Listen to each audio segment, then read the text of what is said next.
नमस्कार। हमारी इस विशेष श्रृंखला की 12वीं कड़ी में आपका स्वागत है। नमस्कार। आज हम गीता के पहले अध्याय के एक और श्लोक 12वें श्लोक पर थोड़ी गहराई से बात करेंगे। जी हाँ, बिल्कुल। श्लोक कुछ इस तरह है। तस्य संजनयन हर्षम कुरु वृद्धा पितामह सिंहनादम विनद्योच्चे शंखम दधमो प्रतापवान। तो श्लोक कहता है कि कुरुओं में जो सबसे बड़े हैं वो वृद्ध प्रतापी पितामह भीष्म। कुरु वृद्धा पितामह।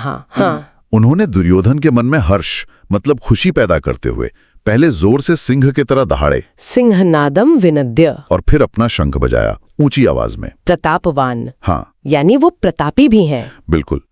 तो चलिए इस एक क्षण के मतलब को समझने की कोशिश करते हैं। जरूर। याद करें इससे ठीक पहले क्या हो रहा था। हाँ, वो दुर्योधन वाला प्रसंग। हाँ, दुर्योधन अपनी सेना देख रहा है, अपने गुरु द्रोण से बात कर रहा है, और वो अपने योद्धाओं से कह रहा है कि भीष्म की रक्षा करे। हाँ, तो एक तरह का तनाव तो था ही, शायद थोड़ी असुरक्षा भी। बिल्कुल। माहौल में एक अनिश्चितता सी थी। और देखिए, इसी पृष्ठभूमि में भीष्म का एक कदम आता है। वो सिर्फ शंख नहीं बजाते।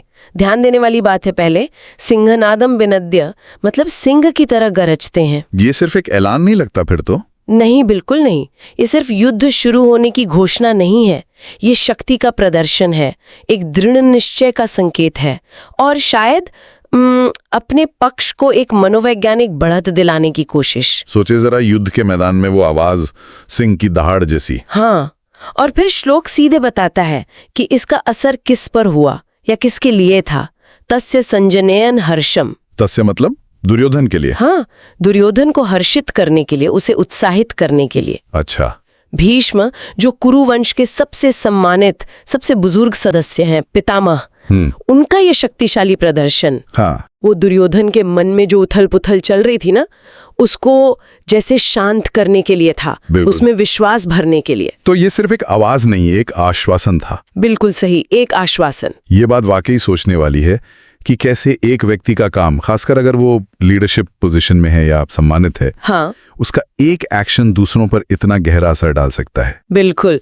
और ये हमें असल जिंदगी के बारे में भी सोचने पर मजबूर करता है। कैसे? देखिए, किसी भी टीम में या परिवार में भी जब अनिश्चितता का माहौल हो, है ना? हाँ, होता है। तब कोई अनुभवी या सीनियर सदस्य अगर कोई दृढ़ कदम उठाए या सिर्फ भरोसे से कुछ कह दे, जैसे कोई मुश्किल प्रोजेक्ट चल रहा हो, सब परेशान हो, हाँ, और टीम लीडर पूरे आत्मविश्वास से कहे, अरे हम ये कर लेंगे, हाँ, उससे फर्क तो पड़ता है। बिल्कुल।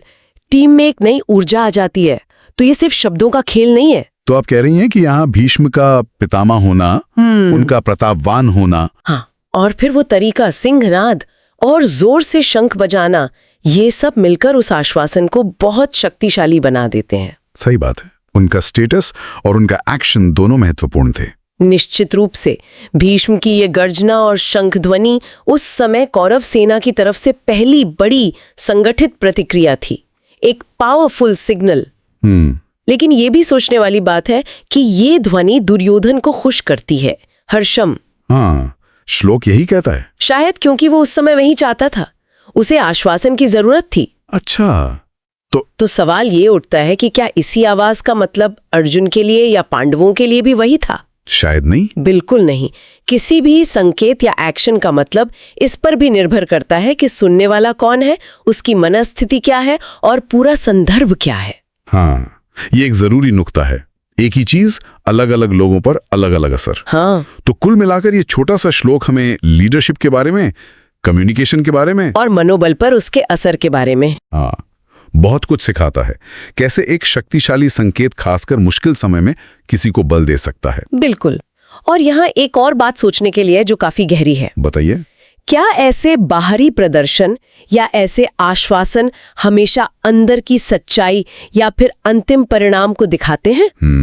मतलब भीष्म का सिंहनाद और शंखनाद, उसने दुर्योधन को क्षण भर के लिए खुशी और आत्मविश्वास तो दिया। हाँ, दिया। पर क्या वो युद्ध के अंतिम परिणाम का संकेत था? क्या उससे अंत बदल गया? नहीं, वो तो नहीं बदला। तो ये हमें सिखाता है कि किसी भी स्थिति में जो शुरुआती संकेत होते हैं, जो बाहरी प्रदर्शन होते हैं, उनको समझने की जरूरत है। हाँ, उनको समझें, लेकिन उनके गहरे अर्थों पर भी विचार करें, तुरंत किसी नतीजे पर ना पहुंचे। बहुत खूब, ये विचार करने लायक बात है। जी। चलिए तो अगली बार फिर मिलेंगे एक और श्लोक और उसके गहरे विचारों के साथ। तब तक इस पर जरूर सोचिएगा। नमस्कार। नमस्कार।